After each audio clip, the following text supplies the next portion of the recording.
समस्त नमस्कार आपण मानकु प्रतिश्रुति देइथिली सजन भाई जो विषय उपस्थापन करथिले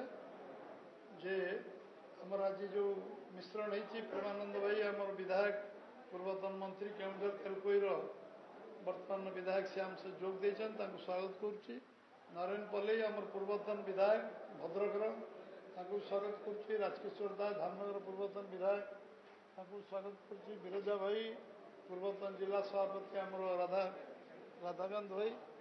आमर एवं धामनगर आम यशस्वी विधायक सूरज सूर्यवंशी समस्त को ये संवाद वार्ता में स्वागत करुच्ची। मुझे आम कार्यक्रम आम जनइबा विलम्ब होती मो तरफ कार्यक्रम टाइम टू टाइम परिवर्तन होती दिन दुईटा से पांचटी राज्य 3 दिन भीतर गस्त करेंगे एवं यशस्वी प्रधानमंत्री नरेंद्र भाई मोदी तमिलनाडु तेलंगाना ठू आरंभ कर आमर ओडिशा बेंगल और बिहार सबु कार्यक्रम जोग देवे। 159टा विधानसभा कार्यकर्ता 59टा पार्लियामेंट कार्यकर्ता सहित उद्घाटन शिलान्यास अन्य कार्यक्रम जोग देवार कार्यक्रम रही। ओडिशा परिप्रेक्षी से चेन्नई रु हैदराबाद होगी भुवनेश्वर विमान बंदर अवतरण करेंगे। एठू एयरफोर्स हेलिकप्टर जोगे से चंडीखोल जीवे सेठी आमर सरकारी योजना शिलान्यास उद्घाटन ये कार्यक्रम सेठी अच्छी। 2:45 से पहुँचे अवतरण करेंगे एवं 3:30 आमर बीजेपी साधारण सभा से जोग देवे।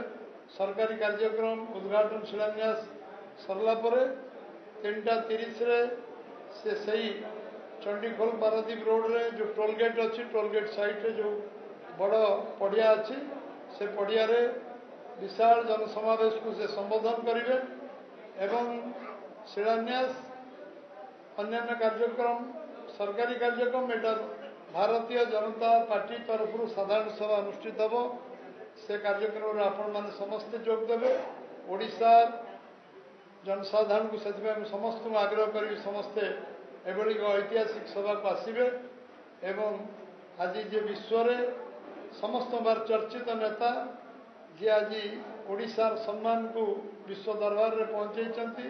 जे विश्व विकसित भारत संकल्प नहीं अमृत महोत्सव उत्सव को शतवार्षिक परिणत कर जो लक्ष्य धार्य कर भारतवर्ष को विश्वगुरु पदर बसवाई से लगी से कार्यक्रम ये हूँ गोटे इम्पोर्टाट सभा जो थे आम ये अंचल समस्त कार्यकर्ता वृंद दिन 11टा 11:30 आमर सभा कार्य आरंभ हम एवं समस्त 11 11:30 12 सुधा पहुँचे अनुरोध 11 11:30 सुधा पहुँचले से जगह पाइपर एवं सेठी जो स्थान